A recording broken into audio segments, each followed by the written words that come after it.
오늘의 말씀은 고린도전서 14장 26절부터 40절까지입니다. 고린도전서 14장 26절부터 40절입니다. 같이 교독하겠습니다. 그런즉 형제들아 어찌할까 너희가 모일 때에 각각 찬송시도 있으며 가르치는 말씀도 있으며 계시도 있으며 방언도 있으며 통역함도 있나니 모든 것을 덕을 세우기 위하여 하라.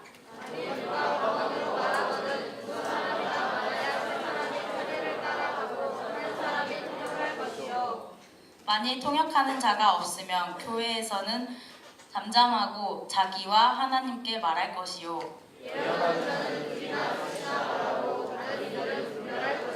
만일 곁에 앉아있는 다른 이에게 계시가 있으면 먼저 하던 자는 잠잠할지니라.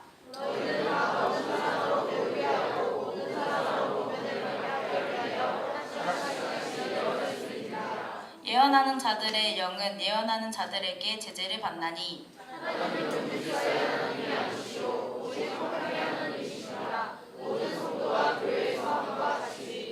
여자는 교회에서 잠잠하라. 그들에게는 말하는 것을 허락함이 없나니 율법에 이르는 것 같이 오직 복종할 것이요.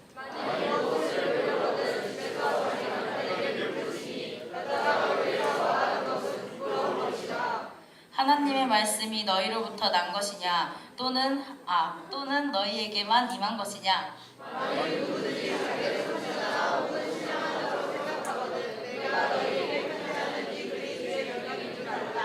만일 누구든지 알지 못하면 그는 알지 못한 자니라.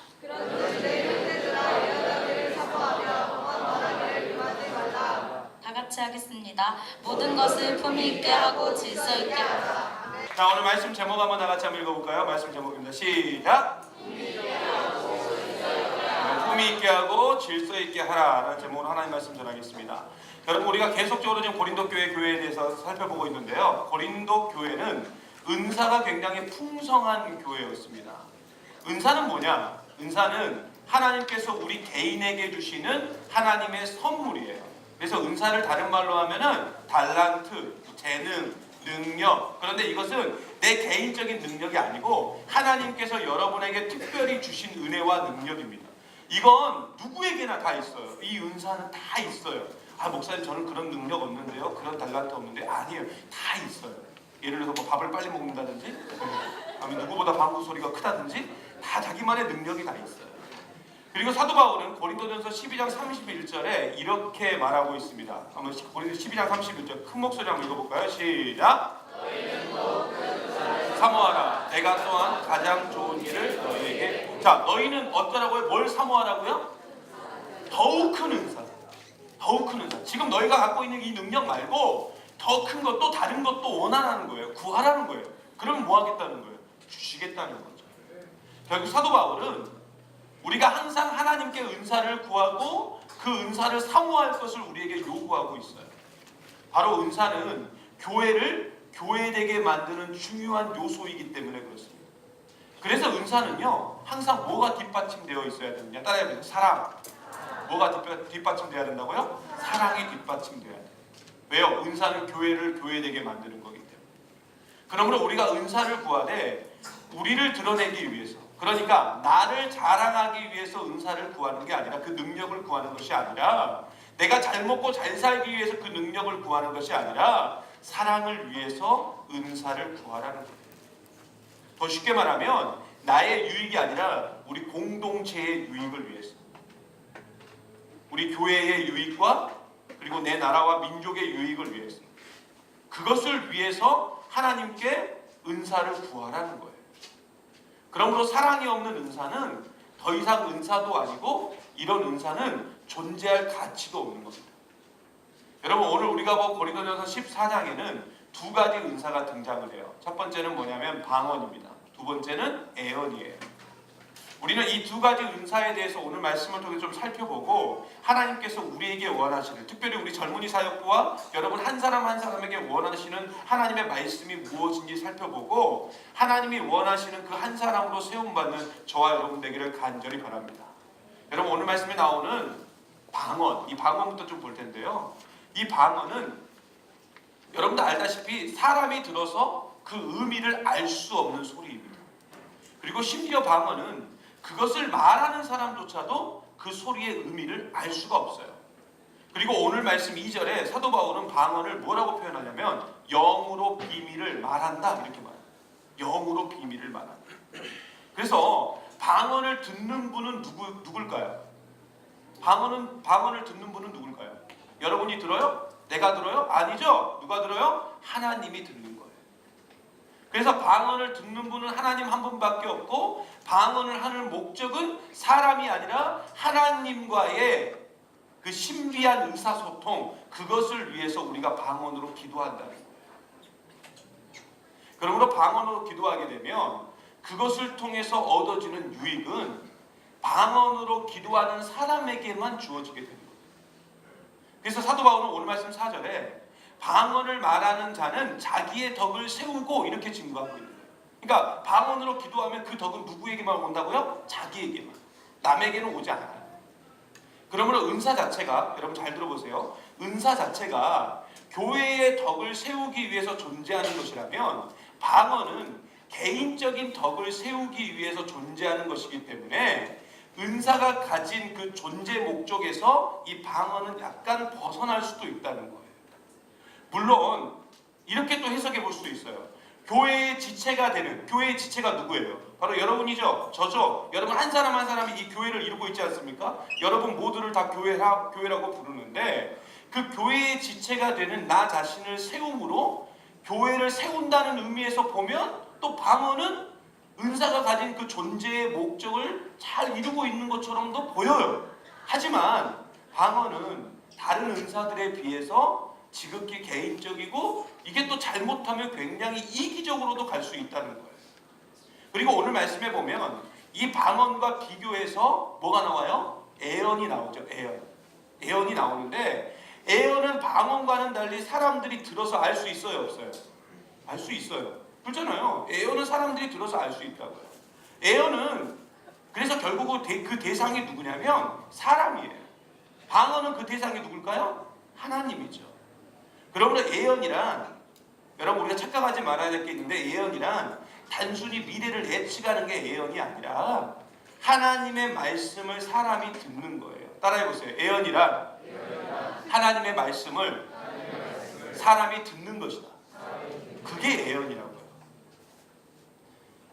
그래서 지금으로 하면 뭐냐면 이렇게 설교, 그리고 여러분의 성경 공부, 제자 훈련, 그리고 숙모임 등에서 나오는 모든 하나님의 말씀이 결국 뭐예요? 그게 애언이라고요.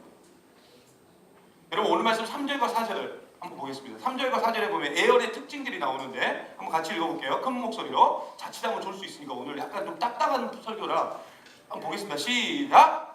그러나 애언하는 자는 사람에게 말하여 덕을 세우며 권면하며 위로하는 것이요 방언을 말하는 자는 자기의 덕을 세우고 애언하는 자는 교회의 덕을 세우나니. 아멘.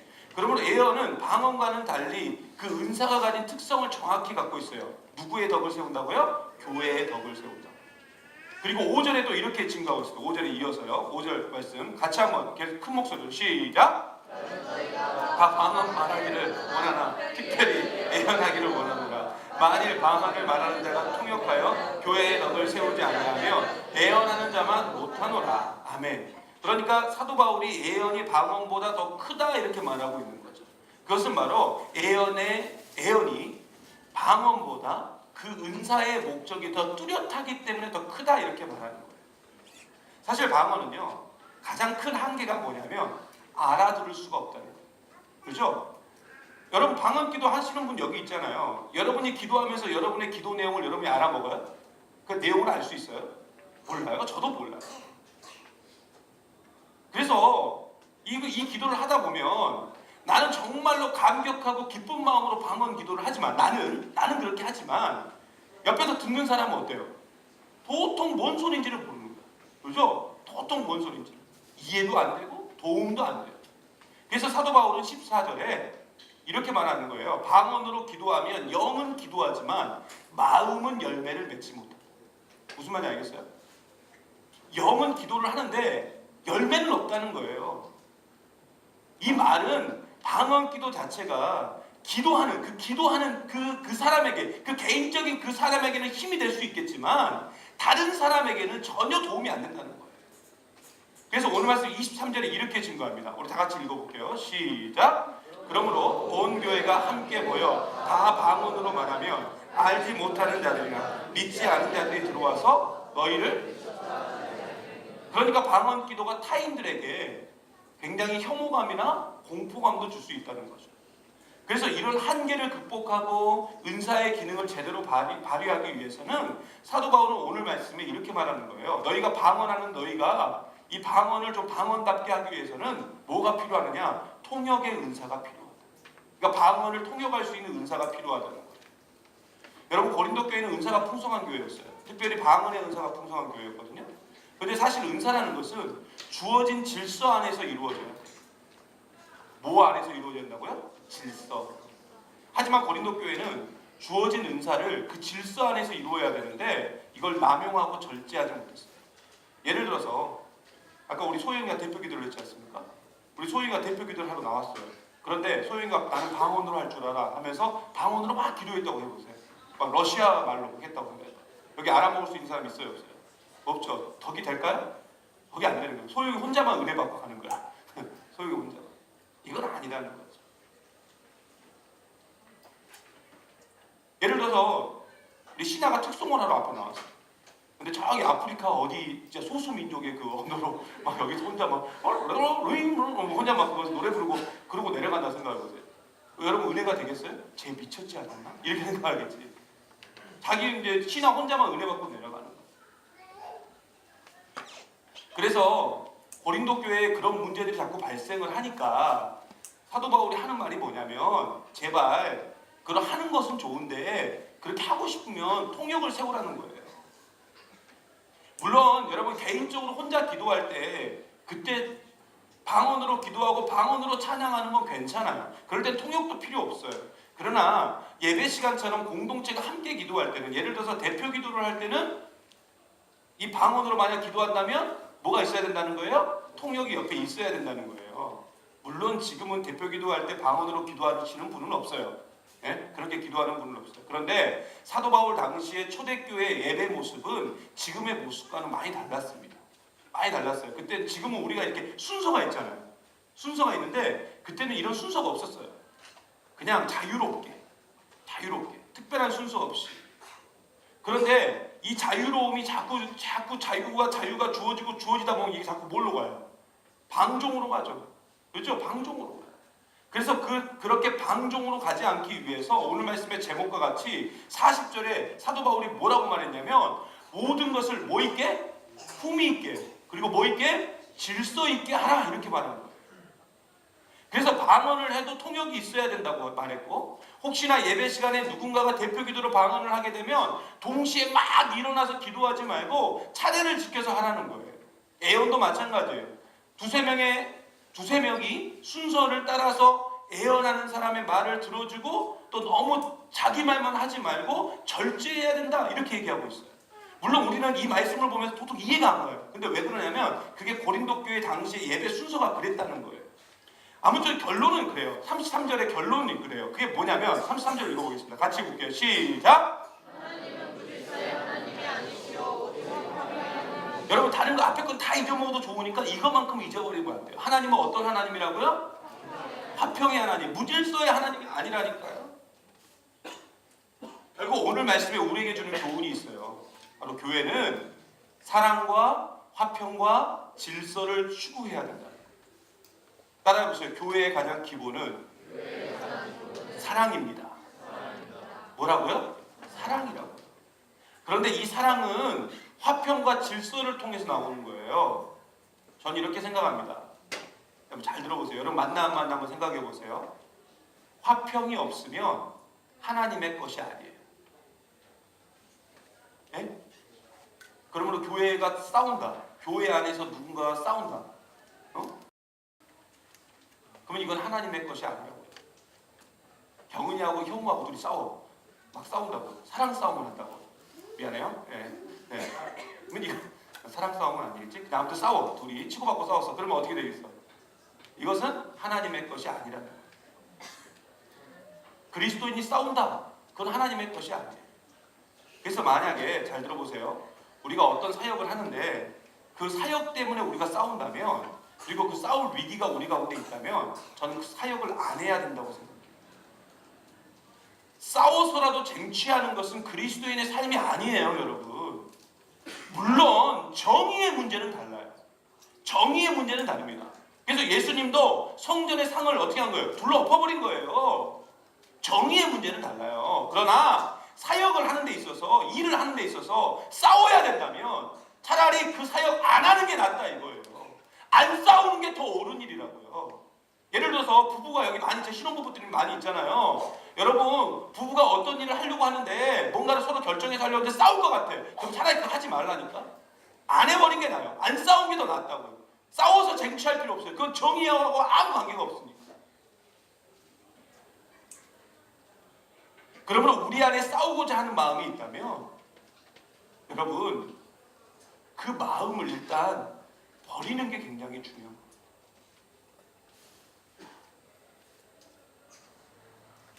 그리고 사역에 집중하든지 아니면 사역을 포기하든지 둘 중에 하나를 선택해야 돼요.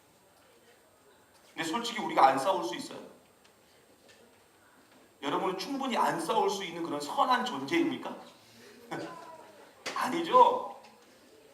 여러분, 우리는 충분히 싸울 수밖에 없는 싸움쟁이들이에요. 우리는 싸움꾼이라고요. 싸움꾼. 여러분이 지금 겉으로 이렇게 선한 양인 양 이렇게 살고 있지만 여러분의 속을 들춰보면 안에서 막 이러고 있다고 지금. 언제 주먹이 날아갈지 몰라.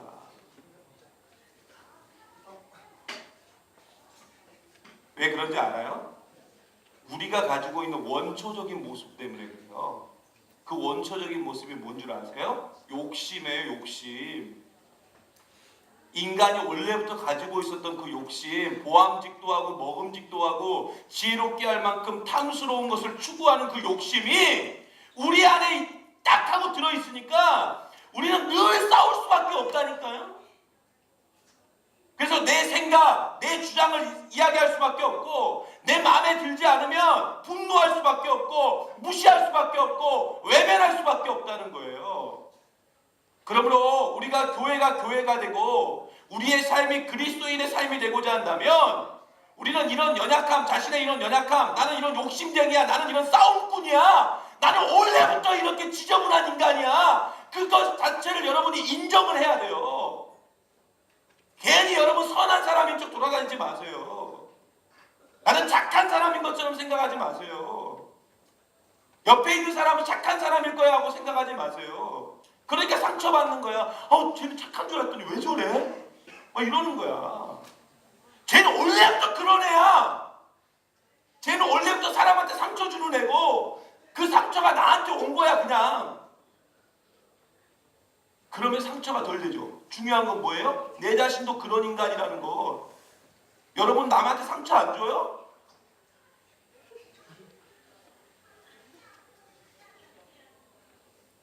그래서 우리는 이런 나의 연약함을 인정하고 예수님께 도움을 요청해야 되는 거예요. 나는 안 된다는 거예요. 나는 부족하다는 거예요. 하나님 없으면 난 안 된다는 거예요. 그래서 우리의 정욕이 십자가에 못 박히게 되고 그 순간 예수님의 마음을 품고 예수님처럼 모든 것을 화평하게 만드는 그 능력을 구해야 된다고요. 안 그러면 우리는 그냥 우리 생각대로, 우리 느낌대로, 내 원초적인 대로 갈 수밖에 없어요. 그런데 우리가 그 능력을 받고 그것을 인정한 상태에서 하나님 앞에 간구할 때 그때 사역도 되고 하나님 나라도 확장되는 줄 믿습니다. 제일 중요한 건 뭐냐면 화평이에요. 그 화평이 사역을 사역되게 하고 예배를 예배되게 하는 거죠. 그리고 사랑은 뭘 통해서 나오느냐? 질서를 통해서 나와요. 오늘 말씀에서 방언과 예언을 이야기할 때 사도 바울이 질서를 굉장히 강조합니다. 여러 번 강조해요. 심지어 22절에는 하나님은 무질서의 하나님이 아니다 이렇게 말해요. 물론 우리는 질서를 추구합니다. 여러분 다 질서를 추구하죠. 그러나 우리의 모습은 어때요? 무질서예요. 일단 여러분의 얼굴이 무질서하고 우리의 마음이 무질서하고 우리가 질서된 얼굴이었으면 이런 얼굴이 아니었겠죠. 그렇죠? 지금 우리는 다 어딘가에 유명한 텔레비전에 이렇게 방송 한 부분을 상태에서 이렇게 나왔겠죠. 우리 얼굴은 그러지 않아요. 그죠? 저만 빼놓고. 자, 여러분, 알았어요. 우리의 모습은 무질서예요. 무질서. 그렇지 않아요? 우린 다 무질서예요. 근데 무질서는 하나님의 것이 아니라고요. 무질서는 마귀의 것이고 사탄이 가장 즐거워하는 그리고 기뻐하는 결과가 무질서예요. 근데 부끄럽게도 우리 안에 이 무질서가 존재한다고요. 아니 너무 난무해요. 예를 한번 들어볼까요? 특히 순모임 때 보면 제가 순모임 때 괜히 막 돌아다니는 거 아니에요. 순모임 때 다 이렇게 보면은 가만히 보면은 여러분 그 순모임 하는 가운데 무질서가 나타나요. 그대로 드러난다고요. 여러분 질서는 차례를 지키는 데서 나와요. 그런데 여러분이 순모임을 하는 것 보면 모든 분이 다 그런 건 아니지만 이 차례가 없는 경우가 너무 많아요. 누군가 말을 하면 또 기다려줘야 되는데 기다리지를 못해. 자기 말을 하고 자기 주장을 하고 주제하고 전혀 맞지도 않는 이상한 얘기하고 그러면서 이야기가 점점 산으로 올라가고 그러다가 귀한 시간 다 낭비하게 되고 순모임의 매력도 놓치게 되고 여러분 기다림과 경청 이게 순모임의 질서 아닙니까? 그리고 이것이 바로 사도 바울이 말하고 있는 품위와 질서라는 거예요. 그런데 이것이 꼭 순모임 때만 해당돼요? 아니죠. 모든 모임에서 이루어져야 될 기본적 질서예요. 그런데 이것이 왜 자꾸 이렇게 무질서로 향해 가는가? 역시 화평과 마찬가지로 뭐 때문에 그래요? 내 원초적인 욕심 때문에 그래요. 내 욕심을 채우고자 하니까 무슨 얘기만 하는 거예요? 내 이야기만 하는 거예요. 내 생각만 말하는 거예요. 다른 사람들의 생각, 다른 사람들의 의견 이건 관심조차 없는 거예요. 그리고 그 사람들이 말해봤자 의미 없는 외침에 불과해버리는 거예요. 그러므로 우리가 우리의 연약함을 발견했다면 이것 역시 십자가에 못 박을 때 우리 가운데 진정한 질서의 세계를 우리가 경험하게 될 줄 믿습니다. 저는 우리 젊은이 사역부가 이렇게 좀 품위 있고 질서 있는 사람들이 되었으면 좋겠어요. 품위와 질서가 막 여러분들에게 철철 넘쳐났으면 좋겠어요. 그래서 내가 딱 여러분들을 만나고 여러분이 저를 만나고 여러분들끼리 만나면 품위가 있구나 이렇게 느껴지는 질서함이 있구나 하는 그런 게 느껴지는 그런 사람들이 됐으면 좋겠어요. 여러분 예수님 보세요. 예수님은 십자가에 달려있는 그 순간에도 품위를 잃지 않았다고요. 그랬잖아요. 홀딱 벗겨져 있는 그 순간에도 품위를 잃지 않으셨어요. 그런데 제자들 보세요. 제자들은 품위를 잃고 예수님을 잡으러 온 사람 귀를 잘라버리질 않나? 응? 옷을 벗어두고 알몸으로 도망가지를 않나? 예수님을 피해서 도망가지를 않나? 심지어 죄책감에 시달려가지고 자살까지 한다고요. 결국 끝까지 예수님을 통해서 자신의 욕심을 채우고자 했던 그 결과물이 그랬다니까요. 품위를 잃어버리는 것. 추해진 모습. 여러분 우리는 욕심을 부리면 우리가 잘 먹고 잘 살 것 같지만 가장 추한 모습이 뭔 줄 아세요? 욕심 부리는 거예요. 욕심 부리는 거라고요. 그래서 우리는 욕심 부리는 사람을 보면 가장 추하다 이렇게 생각하는 거잖아요. 제 친구 중에 진짜 먹는 거에 욕심 부리는 친구가 있어요. 먹는 거예요. 너무 먹는 거에 욕심을 부려요. 예를 들어서 이 친구하고 같이 고기를 먹으러 가잖아요. 예를 들어 삼겹살 이런 걸 먹으러 간다. 그러면 이제 우리가 고기를 굽지 않습니까? 고기를 구워서 이렇게 먹잖아요. 막 자르고 먹고 자르고 먹는데 이 친구는 절대 굽지도 않아요. 딱 젓가락 들고 딱 이러고 있어요. 이러고 계속 이러고만 있는 거예요. 막 그거 계속 뒤집어. 그냥 계속 고기를 가만히 놔두지를 않아. 그냥 고기를 아주 그냥 혹사를 시켜요. 계속 뒤집고 있어요. 빨리 먹어보려고. 그러다 보니까 문제가 뭐냐면 그 친구랑 같이 같은 상에 앉잖아요. 그럼 나도 빨리 먹어. 나도 급해지고. 그래서 친구들이 그 친구랑은 절대로 같은 상에 앉으려고 안 해요. 서로 피하는 거야. 그러니까 그 친구 들어가잖아. 그러면 다들 막 나중에 들어가려고. 나중에 그 상 채워지면 들어가려고. 밖에서 어수쩡하고 막 친구들끼리 좀 들어가야 네가 먼저 앉아 막 난리가. 그리고 나중에는 그랬잖아요. 쟤 혼자 앉히자고. 쟤 혼자 앉히고 우리는 다 남인 것처럼 다른 상에 앉아야죠. 또 그럴 수도 없잖아. 근데 왜 그래요? 같이 추해지니까. 거기 같이 앉기 싫은 거예요. 그런데 이런 모습이 누구의 모습이냐면 우리 모습이라고. 모양과 형태만 다를 뿐이지. 다 같은 모습이에요. 그러므로 우리의 욕심이 죄가 되고 죄가 사망이 된다는 그 사실. 여러분 그 사실을 분명히 기억하면서 우리의 욕심을 버리는 철저한 자기 부인의 삶이 우리 가운데 있어요. 여러분, 내가 누구인지 분명히 알고 나는 하나님이 없으면 안 된다는 연약한 존재임을 좀 인정하시고요. 하나님께 도움 구하고 나의 유익이 아니라 하나님의 뜻을 이루기 위해서 사는 그런 믿음의 사람들 되기를 간절히 소망합니다. 다시 한번 말씀드리지만 욕심 부리면 죽어요. 욕심 부리면 죽는다고요. 욕심 부리면 살 것 같지만 결론은 죽음이에요. 그러면 철저히 나를 좀 내려놓고 하나님 뜻에 집중하면서 주어진 모든 삶 속에서 승리하며 나아가는 우리 믿음의 종 되기를 간절히 소망합니다.